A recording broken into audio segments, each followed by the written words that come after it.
नमस्कार दोस्तों।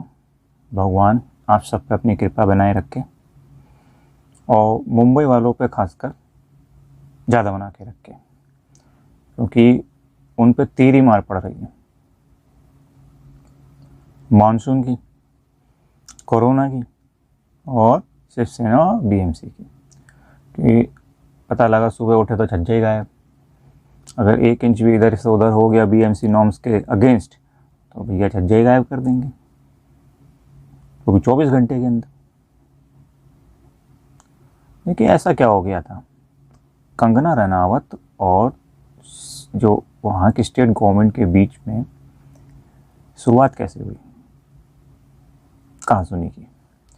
देखिए सुशांत सिंह राजपूत का जो केस था उसके लिए कंगना ने काफ़ी ज़ोर शोर से उसको मीडिया में उठाया, जांच चल रही थी। लेकिन मुंबई पुलिस का जो ढुलमुल रवैया था उसके खिलाफ भी कंगना ने बोला। यहीं से शिवसेना और स्टेट गवर्नमेंट कूदी। और देखिए जवाब कौन दे रहा था, शिवसेना के second in command Sanjay Raut, है ना। तो ठीक है, मैं ये नहीं कह रहा हूँ कंगना की गलती नहीं थी गलती। तो लेकिन ऐसा क्या हो गया कि मनीष मल्होत्रा को 7 दिन का अल्टीमेटम और कंगना ना 24 घंटे का अल्टीमेटम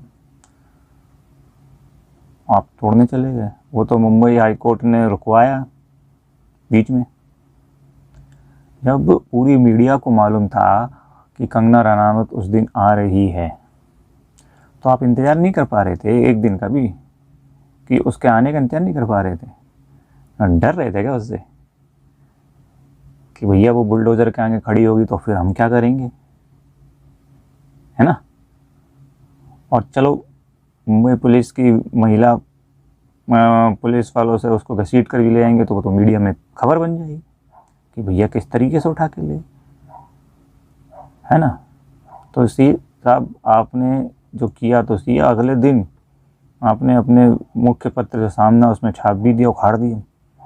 भाई बहुत बहुत ऐसा काम आपने किया कि जैसे कोई कर ही नहीं सकता था आपके अलावा। मतलब इतना बड़ा काम किया आपने।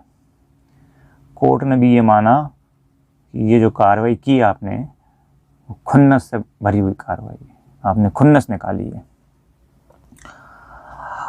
आपको मालूम है शिवसेना बीजेपी से जब आपका चल रहा था, जब गवर्नमेंट बनाने की बातचीत चल रही थी, तो जो मेरा मानना है कि बीजेपी को कोई प्रॉब्लम नहीं थी उद्धव ठाकरे सीएम बन जाते। 2.5 साल के लिए हो सकता था वो फिक्स मामला। लेकिन बीजेपी में जो थिंक टैंक है, इसमें अमित शाह, मोदी और 1-2 और हैं, वो इसी बात से डर रहे थे कि जो आपकी ये हरकतें हैं ना, इसकी फजीयत उन्हें झेलनी पड़ती। तो सीएम की कुर्सी पे ही मामला फंसा जो आप लोग कर रहे हैं। अपने आप को ऐसा समझ रहे हैं कि आप ही रहने वाले हैं हमेशा के लिए। तो मेरा ये मानना था कि मुंबई से बाहर या महाराष्ट्र के, मुंबई और महाराष्ट्र से बाहर शिवसेना ने कभी कोशिश ही नहीं करी अपनी पैड बनाने की। समाजवादी पार्टी उत्तर प्रदेश में जो है उसकी 2 सीटें हैं महाराष्ट्र में, समाजवादी पार्टी की, है ना। तो मैं एक चीज़ बताऊं कि चलो ये एक चीज़ हो गई, फिर आपने जो naval officer, retired naval officer, उसको मारा आपने सिर्फ एक पोस्ट फॉरवर्ड करने के चक्कर में। अगर जो नेवल कोस्ट गार्ड है ना, जो आपके ये समुद्र के आसपास की जो रक्षा करते हैं, अगर वो हटा लिए जाए ना तो पाकिस्तान से हर दूसरे दिन आतंकवादी आएंगे, रोज़ बम धमाके होंगे। आपको समझ में तो आता नहीं।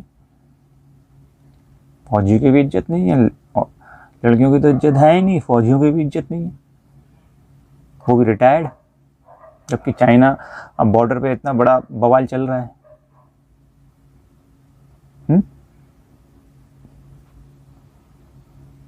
और आपने चलो काम किया, और आपने अपने जो सामना के मुख पृष्ठ पे ठाप दिया, उखाड़ दिया। वाह भाई वाह, क्या काम किया आप लोगों ने। शर्म तो आती है नहीं आती आप लोगों को?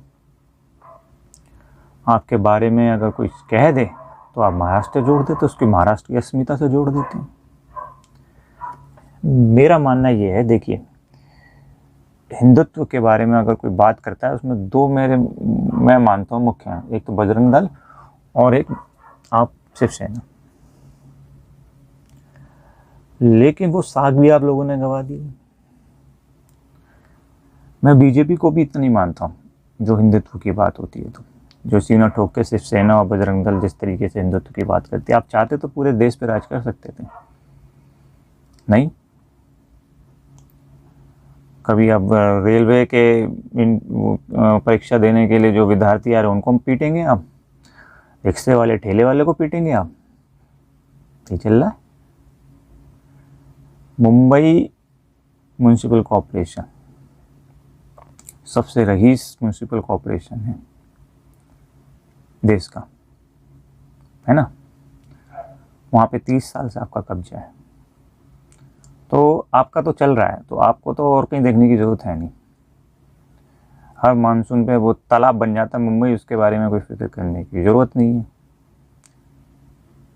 और तो और ऑल ओवर इंडिया के 30% केसेस कोरोना के महाराष्ट्र में हैं, उसके बारे में कोई मतलब नहीं। हाँ, लेकिन आपको एक लड़की की हेकड़ी तोड़नी थी भाई, है ना? वो आपने कर लिया, बहुत बड़ा काम कर दिया है आपने, बहुत बड़ा काम कर दिया। हिंदुत्व का एजेंडा एक तरफ रख के आपने सरकार बना ली, और वही सरकार के जो 3 हैं ना, 3 में से 2 हैं ना, वो आपको डिफेंड ही नहीं कर रहे हैं। शरद पवार ने तो उसी दिन कह दिया था गलत कर रहे हैं, किया है जिन्होंने किया है।